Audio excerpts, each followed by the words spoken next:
Hi ladies, welcome back. Today we're talking about what to do when life doesn't go according to plan and unlocking the magic of mishappenings. I'm going to share this recipe in basically 3 different videos. So the first video is going to cover steps 1 through 3, the second video will cover steps 4 through 6, and then the third video will be a recap of all the steps together, so it just makes it a little bit easier for you to practice. So we're talking about when life doesn't go according to plan. So a couple examples of this would be when you get caught in extra traffic, right? And you're on your way somewhere, particularly to, let's just say, work. Or there's an extra long line at the coffee shop. Or you get a nail in your tire, which happened to me recently. I was on my way to go pick a dress up for a wedding that I was going to officiate, and I got a nail in my tire. I literally only had a few hours to kind of pull everything together, and I get this nail in my tire. So I really had to practice this recipe when that happened. So these are some examples, some lighter examples of when life doesn't go according to plan.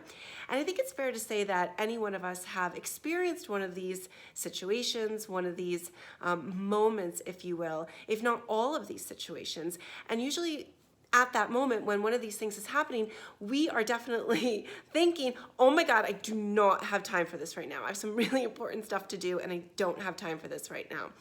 And for me, little else has been as frustrating and has made me feel so interrupted and so bothered, as in these moments when I feel like I have a plan and I feel like I have an agenda and life just decides to not cooperate.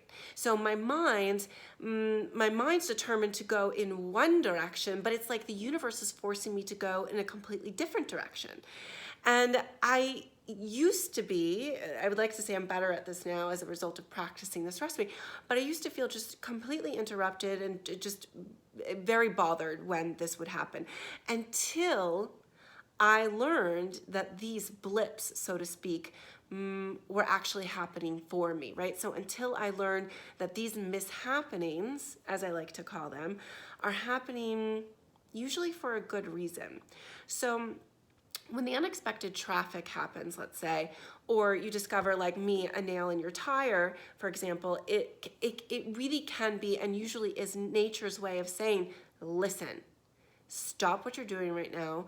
You just need to pause, stop panicking, let's slow down, right? Take a deep breath and stop doing whatever it is that you believe, right, you need to do right now. Stop doing whatever it is that the mind believes it needs to do right now. And these mishappenings are often a gift from the universe. They're often a gift from the universe. But in the moment, unless we're trained to at least try to perceive it as a gift, how do we usually interpret it? Well, you probably have interpreted it the way I've interpreted it, which is that it's just one big major hassle, right? And you don't have time for it right now. So mishappenings are giving us the opportunity to practice being more flexible in the mind, right? To be less rigid with our plans and less rigid with our thoughts. And when we can practice being more flexible in the mind and therefore more flexible in life, it's like we're opening this abundant, energetic door for fresh new possibilities to come in, fresh new possibilities that we most likely haven't seen before, but are really in our highest interest and are going to benefit us. But we're just so busy in our minds and so busy in our lives with our next to do and our next to do that we're just not open to it enough. So very often mishappenings are happening in a way that's for us, right? In a way to give us the opportunity to practice being more flexible with our plans and our thoughts versus so closely tied to them, right? So this is really an opportunity to, as they say, go with the flow, right? And what does going with the flow mean? But partially that we're not forcing our agenda, right? We had a plan, but now something has happened in our life to take us sort of off course, if you will, and now it's our opportunity to go with the flow, right? To not force the original plan. And when we can go with the flow, we can really be in the moment. We're so present to the moment that we can recognize in this moment that, okay, this thing is happening, right? This mishappening is happening, and maybe it's happening in a really good way. Maybe this is happening for me, even though it wasn't a part of my original plan. Yes? And so then, for example, maybe while you're standing there on the long coffee line, you meet the person who can help you with the problem that you have right now, or the questions that you have. Let's say you have a graphic design question or problem, and then you have a graphic design artist standing in front of you, right? Maybe you have a question about your car, but the person behind you actually knows a lot about cars. I think you get the idea, right? But you would have missed that if you were too busy, if you were rushing around.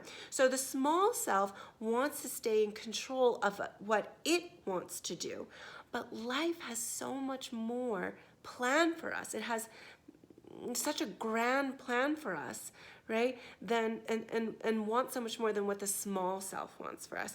So practice these steps as a way of unlocking the magic of mishappenings and being more present in the moment and unfolding into the ability to go with the flow, as they say.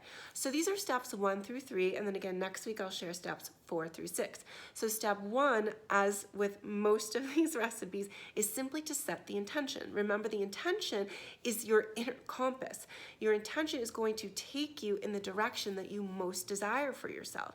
And so in this case with the mishappening, what we're practicing being insightful about and intentional about is my intention is to go with the flow and to be open to seeing the possibilities in this moment. My intention is to be willing to go with the flow and recognize any hidden gifts in this moment.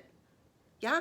Step number 2, which sort of corresponds with step number 1, but I want to make sure that step number 1 is often, if not always, the intention setting. But almost instantaneously, as you're setting this intention to be open to going with the flow and recognizing the hidden gifts, you're going to tell yourself not to panic, right? Because in these moments, often you go into a panic. The ego goes into a panic and it really wants to force its agenda.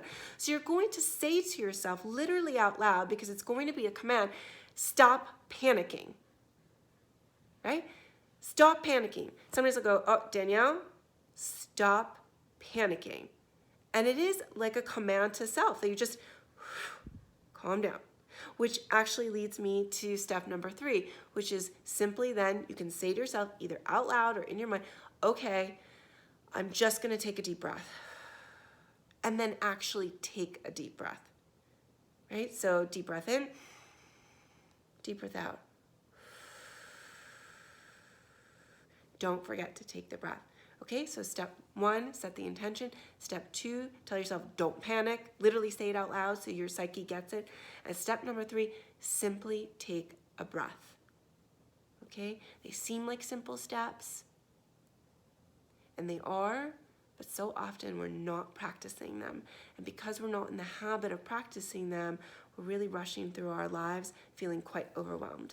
So I hope these 3 steps are helpful to you this week, and I can't wait to share steps 4 through 6 next week. And thanks for being with me.